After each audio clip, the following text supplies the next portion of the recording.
É isso, pessoal. Ontem o presidente Mário Bittencourt lançou oficialmente a sua candidatura à reeleição como presidente do clube. O evento foi realizado no Salão Nobre das Laranjeiras. Eu estive lá para acompanhar e durante esse evento o Mário fez alguns anúncios importantes como vice-presidente, o novo vice-presidente dele nessa nova chapa, Matheus Montenegro, que é vice-presidente de Relações Institucionais atualmente, um homem de confiança. Aliás, foi anunciado com muitas honras, com muitos elogios pelo Mário, o homem de confiança dele, vai ocupar o cargo que antes era de Celso Barros, que foi afastado pelo Mário ainda no início da gestão. Anunciou também que já assinou o documento para ser sócio do Flamengo no processo de licitação do Maracanã, para a administração do Maracanã, agora em condições de igualdade, com a obtenção das CNDs, as certidões negativas de débito. Então, enfim, foram alguns anúncios importantes. A gente fez uma entrevista com o Mário após o evento, onde ele tratou de diversos assuntos, foi questionado sobre voto online, foi até uma pergunta que eu fiz, reforço, quantidade de reforço para o ano que vem, projeção para a temporada do 2023, se o Fluminense vai ou não brigar por títulos,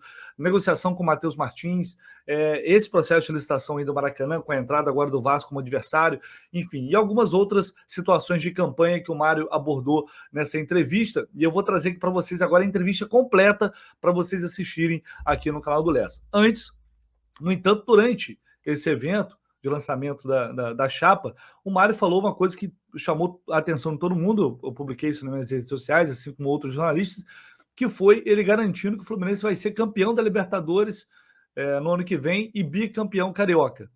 Ele antecipando, como ele disse. Até o Gabriel Amaral postou isso no Twitter, facilitou a minha vida aqui, ao postar somente o trecho aqui. Eu vou colocar aqui para vocês esse momento da fala. E já vou antecipar, ano que vem nós vamos, se Deus quiser, ganhar a Libertadores, porque a gente está indo todo ano, a gente merece ganhar ela, mas vamos ganhar o bicampeonato carioca também. Então, assim, essa fala ela gerou muita polêmica ontem nas redes sociais, está gerando ainda hoje discussão entre torcedores, próprios torcedores do Fluminense que não gostaram, porque, obviamente, que rivais iriam usar isso como motivo de chacota, perfis aí pelas redes sociais, espalhados, em forma de deboche também, debochando do Fluminense e tal, diminuindo. Enfim, porque a gente sabe que não é uma realidade. Pode acontecer? Pode acontecer. O Fluminense é gigante, não está falando de Timeco, está falando de um dos maiores clubes do país. A questão é que a gente olha para o que a gente tem hoje, a gente sabe que o Fluminense não tem o mesmo investimento que os seus principais adversários, e a própria diretoria ela cansa de falar isso, o próprio Fernando Diniz já cansou de falar isso, né? Não foi só uma vez, todo mundo sabe disso. Então pode acontecer numa ocasião, mas a tendência não é essa. Então o Mário se empolgou ali, depois ele falou que não foi uma promessa de campanha, é um desejo. Claro, desejo todo mundo tem, desejo todo mundo pode ter, todo mundo quer. Mas daí, quando ele fala vou antecipar, na minha opinião, ele encobre, tem um se Deus quiser ali no meio, que na hora de transcrever, eu realmente não ouvi, que me pegou meio de surpresa, e eu não ouvi essa parte, tem um se Deus quiser na sequência, mas o vou antecipar, para mim, ele se sobrepõe a isso, né? Quando ele diz que vou antecipar algo que vai acontecer. Então, não foi uma coisa que pegou bem, até por ser um lançamento oficial de uma campanha à reeleição. Soa algo como uma bravata, nos melhores tempos aí, ou piores no caso, de Eurico Miranda. Então soou como uma bravata isso, como uma possibilidade que a gente sabe que ela vou dizer remota, talvez, remota é muito forte, mas porque o Fluminense em 2021 com um time fraco quase chegou na semifinal, né? Não é remota, mas a gente sabe que não é a maior probabilidade. Então muita gente não gostou, foi talvez o que tenha gerado mais discussão desde ontem, que vem gerando mais discussão nas redes sociais, e também acho que como presidente do clube, no lançamento, né, num processo de campanha eleitoral, acho que realmente não pega bem meio que profetizar, meio que antecipar uma coisa da qual, na verdade, ninguém tem controle, né? A gente não sabe o que vai acontecer. Mas, enfim, no final do vídeo, vou trazer a entrevista agora, no final do vídeo, e deixo a opinião de vocês aí, claro, no final do vídeo eu vou falar sobre, só uma opinião rápida sobre reforço. Mário, começa um novo ciclo, né? A partir desse lançamento da candidatura, você foi perfeito em ter falado para aqueles que te apoiaram, para aqueles que ainda vão te apoiar, qual é a tua plataforma, quais são os seus projetos. Agora, de um modo geral, para o público, o pessoal quer saber, Mário Bittencourt, por que você quer continuar como presidente do Fluminense? Boa noite. Primeiramente, boa noite, Sérgio, boa noite a todos. Por tudo aquilo que a gente mostrou aqui, que a gente conseguiu com bastante esforço, sacrifício, a gente conseguiu realizar um bom trabalho com a nossa equipe aqui ao longo desses primeiros 3 anos. E como diz o próprio slogan da campanha, o trabalho tem que continuar, a gente entende que precisa continuar esse trabalho que a gente começou para que a gente possa continuar colocando o Fluminense na prateleira de cima do futebol brasileiro, enfim, recuperando o clube. E nesses próximos 3 anos, aí sim, avançar, expandir, né, voltar a ganhar títulos importantes e, enfim, corrigir o rumo de algumas coisas, né? A gente planejou muita coisa, executou muita coisa, agora a gente faz uma avaliação do que a gente planejou, do que a gente executou. Se a gente vencer a eleição, corrigir o rumo de algumas coisas que a gente precisa corrigir e manter as coisas boas que a gente fez nesses primeiros 3 anos. Para o torcedor, é claro que ele vivencia mais o futebol. Então vou te fazer algumas perguntas, tá, por futebol. Você trouxe uma novidade a respeito da licitação do Maracanã. Ponto 1. Fred, até que ponto vai te ajudar nessa campanha? Terceiro, Diniz fica? Bom, vamos lá. Com relação ao Diniz, vou começar pelo Diniz. A gente fez uma proposta de contrato para ele. Ele está avaliando com o seu representante. Né? Enfim, nós estamos em final de temporada, né? Nós estamos em final de ano, estamos no ano de eleição do clube e ainda não houve por parte deles uma resposta, mas eu creio até que pelo nosso dia a dia, enfim, tem jogo quarta e domingo, ele está muito focado em que a gente consiga a nossa vaga para a Libertadores na fase de grupos, para que a gente possa o 3º ano consecutivo a Libertadores, que é a competição que a gente busca ganhar. A gente em 2021 foi até as quartas de final, a gente pretende, enfim, reforçar o time, como eu disse a vocês, reforçar e corrigir algumas coisas para 2022, e aí sim a gente buscar esse título. Então, com relação ao Diniz, a gente segue ainda em compasso de espera aí, mas eu creio que essa resposta talvez fique para pós-final de campeonato, que a gente termina o campeonato daqui a 20 dias, no dia 13. Com relação ao Fred, o Fred é uma pessoa que, enfim, é o maior ídolo da história do clube, trabalhou conosco aqui como jogador. Talvez vocês não soubessem disso, mas recentemente saiu até uma matéria, ele veio se capacitando nos últimos meses, fez um curso de gestão, não só ele não, outros jogadores do Fluminense fizeram também, o Muriel fez, um curso importante de gestão, ele se qualificou agora também nas licenças da CBF como treinador. Posso te afirmar que não é o desejo dele ser o treinador, ele tem desejo de ficar perto do futebol. Você me fez uma pergunta no que ele vai te ajudar aí na eleição. Na eleição não envolve o Fred na eleição. Se o Fred voltar ao Fluminense, se a gente estiver aqui, voltará como um profissional, enfim, como alguém que possa ajudar o Fluminense tecnicamente, profissionalmente. Não tem por que a gente fazer qualquer tipo de envolvimento dele nessa questão especificamente de eleição. A gente já andou conversando aí, essa semana que passou ele esteve aqui, a gente conversou bastante sobre possibilidades de futuro, né? A gente tem ideia de fazer algumas inovações no departamento de futebol, enfim, eu mostrei ali a vocês que nós temos a ideia de criar um cargo de direção de planejamento esportivo, não só para o futebol profissional, mas para o futebol de base também, enfim, alguém que seja do futebol que nos ajude a participar do planejamento, enfim, junto com o departamento de scout, junto com o diretor executivo, para que a gente possa, ao longo do tempo, minimizando os erros e deixando os acertos de maneira mais forte, assim, mais exponencial. Então, assim, a gente vem conversando e vamos ver o que acontece. A licitação do Maracanã, a gente assinou hoje o documento, finalizamos hoje, na verdade, documentos com o Flamengo, e vamos participar da licitação, vamos dar entrada nos nossos documentos no dia 27, entrando como sócio do Flamengo no estádio. Mas alguma empresa que está nessa parte da licitação, geralmente alguma coisa relacionada? Não. Flamengo e Fluminense, somente os dois clubes. Essa possível entrada do Vasco preocupa com a 777 Partners? Preocupa você de alguma forma, essa concorrência? Não, a gente vai participar, como a gente já tinha, enfim, determinado entre os dois clubes, é uma parceria, uma sociedade, e a gente não tem nenhuma preocupação. Pactual. Com relação ao BTG, como eu já venho falando nas minhas entrevistas e nas notas publicadas pelo clube, até é importante poder estar dando essa entrevista para vocês aqui. Nós não fizemos uma parceria com o BTG, como as pessoas andam dizendo, para pegar dinheiro emprestado do banco, nada disso. O banco é o nosso advisor, o banco é quem faz para nós o desenho da busca desse investidor. A fase inicial do estudo, né? A gente teve 3 fases do estudo, como eu já expliquei, o banco veio aqui primeiro, olhou os números do clube de maneira global, depois olhou os números do clube de maneira mais específica, entrando em todos os departamentos, esmiuçando mesmo a questão financeira, depois fez um estudo sobre os nossos ativos e sobre as nossas perspectivas futuras, e sobre os ativos do clube, para poder chegar no valuation, enfim.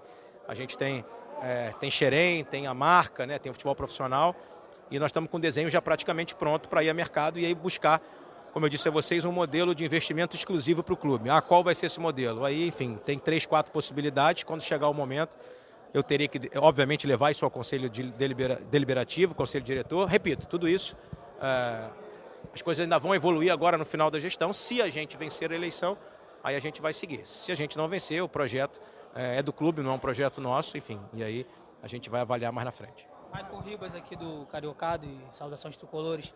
Caso você venha vencer mesmo essa eleição, o clube vai investir pesado em reforços para tentar essa Libertadores. Caso também se concretize essa vaga na Libertadores, o clube vem firme ao principal objetivo do clube em 2023 e vai abrir o cofre mesmo para tentar trazer jogadores de renome para conquistar essa taça que é tão esperada pela torcida? Bom, vamos lá. Primeiramente, a gente precisa se classificar para a Libertadores. A gente está bastante determinado a isso. Ainda faltam 5 jogos, né? A gente ainda precisa performar nesses 5 jogos, não só para ir a Libertadores na fase de grupo, mas também para melhorar a nossa colocação. O objetivo de tentar chegar entre os 4 primeiros, o que aumenta a nossa premiação. Nós somos um clube que precisa de recursos ainda. Eu acho que a gente tem uma boa base, a gente tem um bom time, né? A gente tem um time que esse ano ficou nas primeiras posições do Campeonato Brasileiro durante todo o período. A gente foi até as semifinais da Copa do Brasil, ficamos entre os 4 da Copa do Brasil. E a gente vai reforçar, sim, o time para, se a gente classificar para a Libertadores. Vamos fazer, mas eu creio que a gente vai fazer talvez de 3 a 4 reforços pontuais de posições que a gente entende que a gente, enfim, precisa melhorar, que a gente está carente. Mas assim, já é um time que a gente entende com bastante capacidade de ter uma boa performance. A gente crê que com 4 jogadores de alto nível a gente vai conseguir ter um time ainda mais forte para buscar a Libertadores. No discurso a questão do título da Libertadores ali pro pessoal, né? E do estadual também, do bicampeonato. É promessa de campanha, entre aspas, é torcida, é expectativa. Como traduzir melhor a sua frase ali naquele momento? Não é uma promessa de campanha, é um desejo de um presidente, de uma torcida, de um torcedor. A gente tem o desejo de conquistar essa competição. Eu costumo dizer que os clubes que mais conquistaram são os que mais disputaram a competição, com raras e honrosas exceções. Nos países da América do Sul, que não o Brasil, a quantidade de disputas desses clubes foi sempre muito maior, porque os países normalmente têm 2 ou 3 clubes fortes apenas. O Brasil é um país com 12 a 13 grandes forças de futebol brasileiro na Série A. A gente tem 8 participações na competição, 2 nos últimos anos, pretendemos ir para a 9ª e a 3ª nos últimos 3 anos, e indo várias vezes eu tenho certeza que a gente vai conquistar. Eu acho que ano que vem, se a gente disputar a fase de grupos, a gente vai chegar mais maduro. A gente tem um time que esse ano já disputou uma competição de mata-mata, que foi a Copa do Brasil, fomos até a semifinal, e eu acho que com os reforços que a gente vai buscar, a gente vai ter um time mais parrudo para buscar o título. Mas não é uma promessa, é um desejo de ser campeão da Libertadores, às vezes de ser campeão de tudo, de ser campeão brasileiro, de ser campeão da Copa do Brasil, mas para isso a gente tem que se reestruturar. E é por isso que a gente fez um trabalho de reestruturação nos primeiros 3 anos. Mesmo nesse trabalho de reestruturação, a gente conseguiu performar bem, né? A gente, hoje mesmo, saiu uma matéria de um jornal, de um site, mostrando que o Fluminense é a menor folha disparada dos primeiros clubes que disputam a Série A. Então já éramos em 2021 e já éramos em 2020. Então a gente consegue colocações muito acima daquilo que a gente se disponibiliza de gastar em recursos, mas não porque a gente não queira, mas sim porque a gente fez um trabalho de 3 anos pagando dívida. Eu vim aumentando de 15% a 20% todo ano. A proposta e a perspectiva é a gente aumentar um pouco mais para o ano que vem. Isso, exatamente. Até porque quando a gente fala sobre esse trabalho que a gente está desenvolvendo com o BTG, a gente precisa ir a mercado, capital investidor, capital recurso, né? E esse recurso vai vir ao longo, certamente, do ano de 2023. Então a gente já reforça para 2023 e aí reforça ainda mais 24 e 25. Mário, Matheus Martins já está negociado por 9 milhões de euros, sendo 6 milhões fixos. E como é que você está enxergando essa crítica da torcida, parte da torcida criticando a questão do Fluminense vender jovens talentos por um valor que eles consideram abaixo do mercado? Então, vamos lá, o jogador não está vendido ainda, há uma negociação em curso, não é segredo para ninguém. A gente vem desde junho que esse grupo, que na verdade é o grupo que controla a Udinese e o Watford, vem tentando fazer propostas pelo jogador. Houve uma proposta muito baixa realmente no meio do ano de 2022. A gente entendeu que era um valor muito abaixo de mercado e veio, enfim, negociando esse tempo todo. Em algum momento a gente disse que não aceitava liberar o jogador em hipótese alguma antes do final da temporada, porque obviamente ele é um jogador que contribui bastante, é importante para nós. Sobre a questão dos valores, eu sempre falo sobre isso, valor de venda é valor de mercado. A prova do que eu estou te falando é que esse clube tenta investir no jogador e buscar esse jogador desde o meio do ano, desde junho, e nenhuma outra proposta chegou a não ser desse próprio clube, que veio aumentando em razão da nossa resistência. Te convido a fazer um estudo sobre as 26 vendas de atletas atacantes brasileiros desde a pandemia até agora. Foram 26 atletas vendidos da pandemia até aqui. As vendas do Fluminense estão entre as 10 primeiras, se você pegar a parte fixa e bônus. Vou citar, por exemplo, você falou, o Fluminense vende jovens jogadores, o Flamengo também vende jovens jogadores. O Flamengo vendeu o Lázaro, o Flamengo vendeu o Lincoln, o Flamengo vendeu o Rodrigo Muniz, e todos eles por preços abaixo do que o Fluminense vende.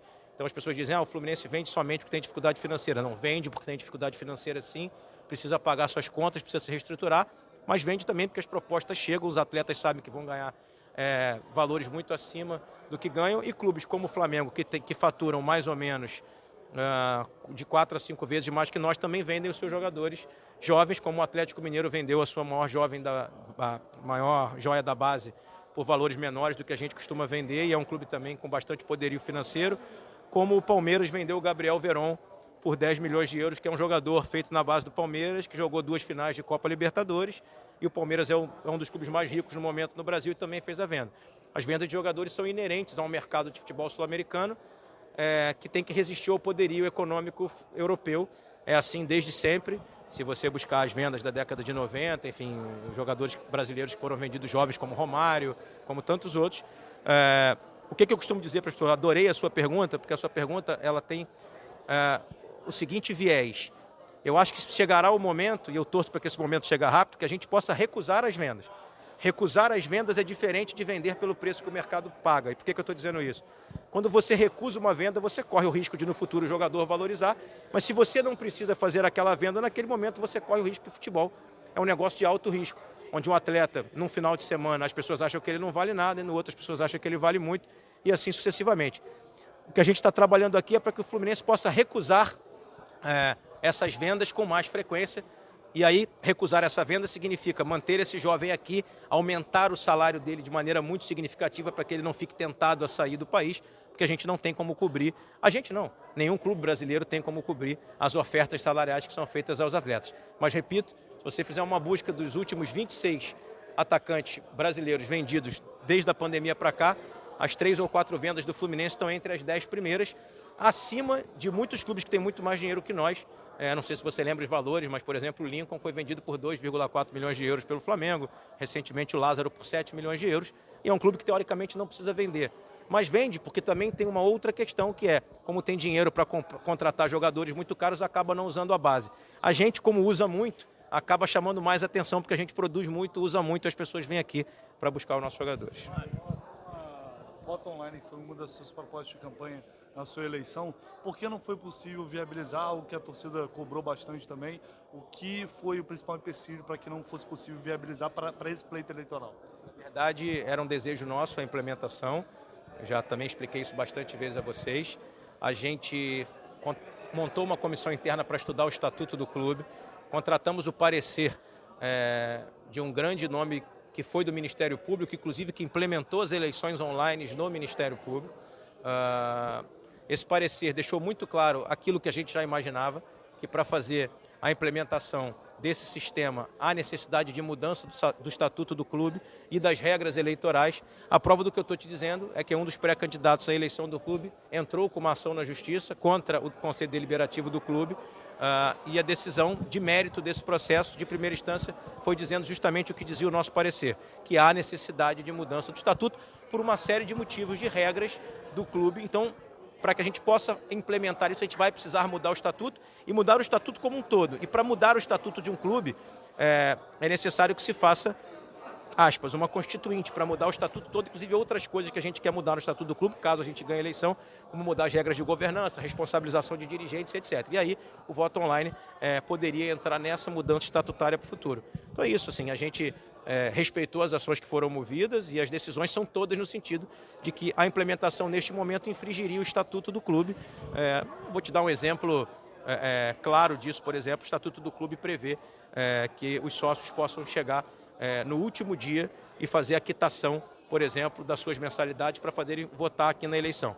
Se você fizesse isso, você já teria que ter um cadastro de sócios para votação, por exemplo, online. Isso é falado na sentença, isso é falado no próprio parecer, que essa questão estatutária já não daria para você ultrapassar ela, porque você teria que ter uma lista pré-definida para implementar no sistema e o cara perderia o direito de chegar aqui, como diz o estatuto, que está no dia. E uma série de outras coisas, se vocês quiserem ter acesso ao parecer, eu passo a vocês, ele é público e a decisão também de primeira instância é pública. Então, enfim, o que a gente tem de proposta agora? No próximo triênio, caso a gente vença a eleição, modificar o estatuto e fazer a inserção, mas com regras próprias para uma instituição privada, associativa, que é um clube de futebol, que tem uma série de nuances, como, por exemplo, isso que vocês viram aqui hoje, que é uma celebração da democracia do clube, porque nós vamos ter outras candidaturas, isso é importante para o clube, ter o processo democrático de escolha do seu presidente.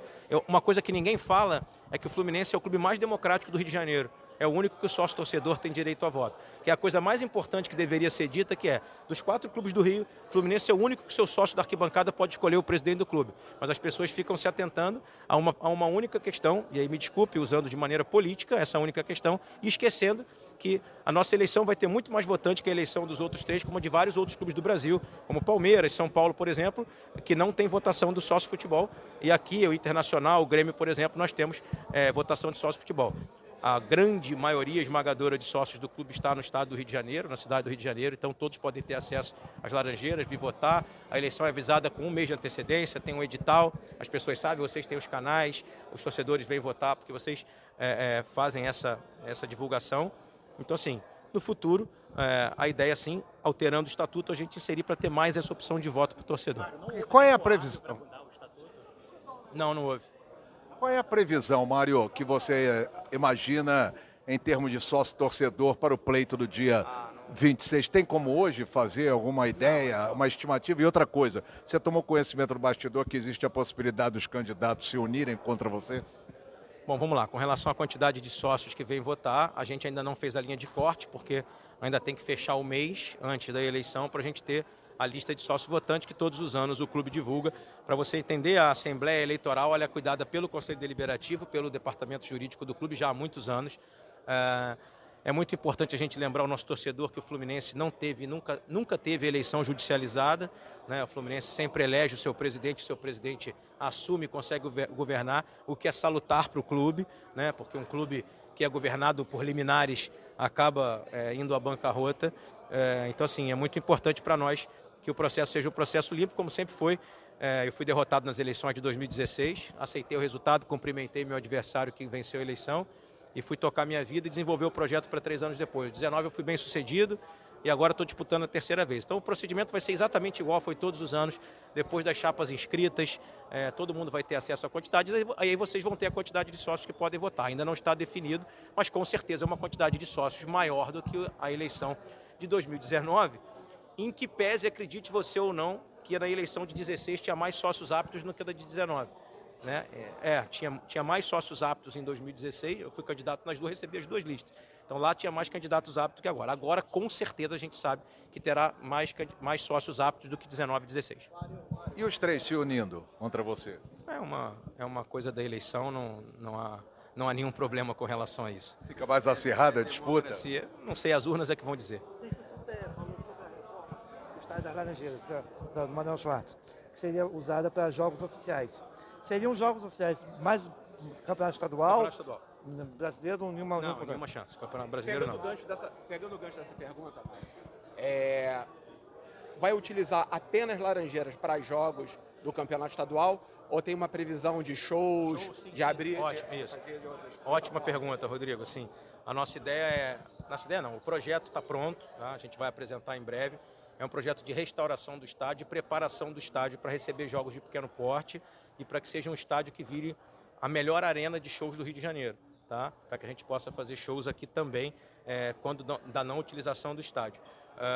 O estádio vai ser usado também para as divisões de base, como já é hoje, futebol feminino, assim, vai jogar todas as categorias do clube aqui.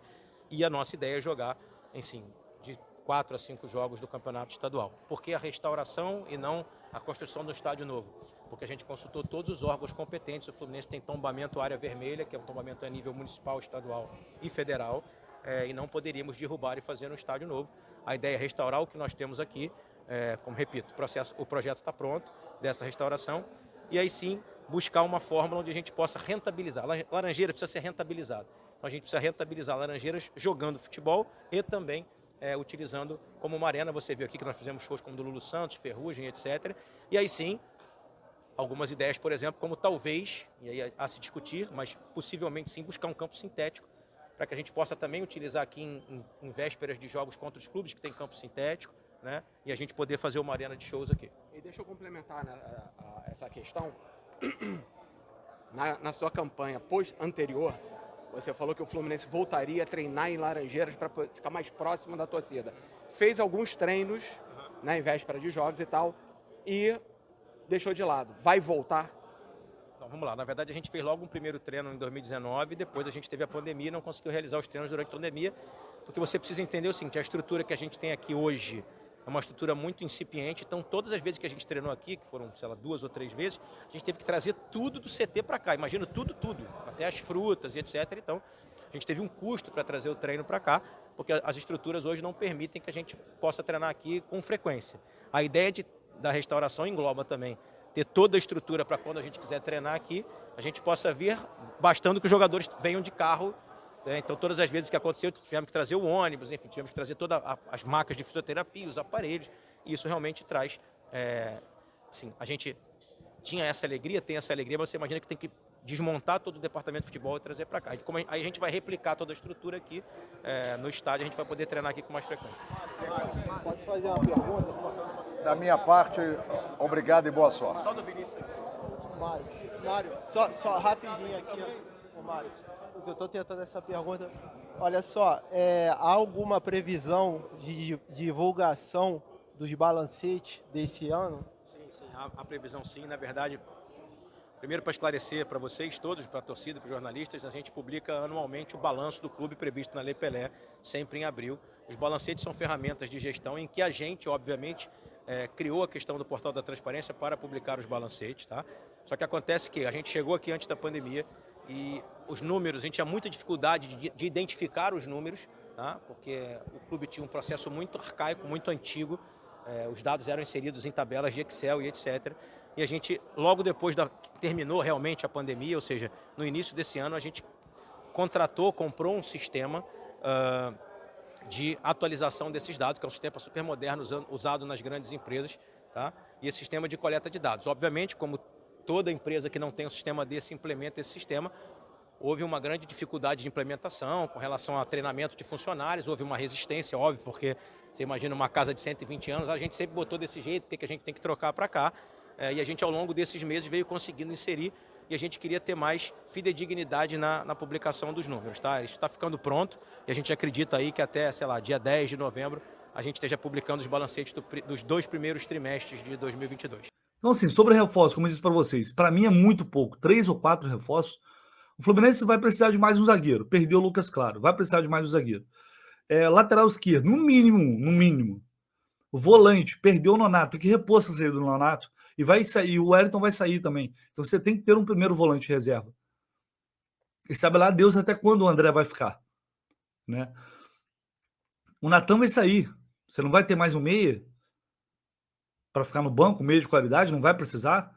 E atacante, amigo, o Fluminense não precisa de um homem de velocidade, o Fluminense precisa de 2 homens de velocidade de qualidade. A questão é ter contrato com o Caio Paulista, né, ter contrato com jogadores que estão no clube hoje, e que aí o Fluminense vai apostar. O próprio Mário disse que esse time tem capacidade para brigar pelos títulos no ano que vem.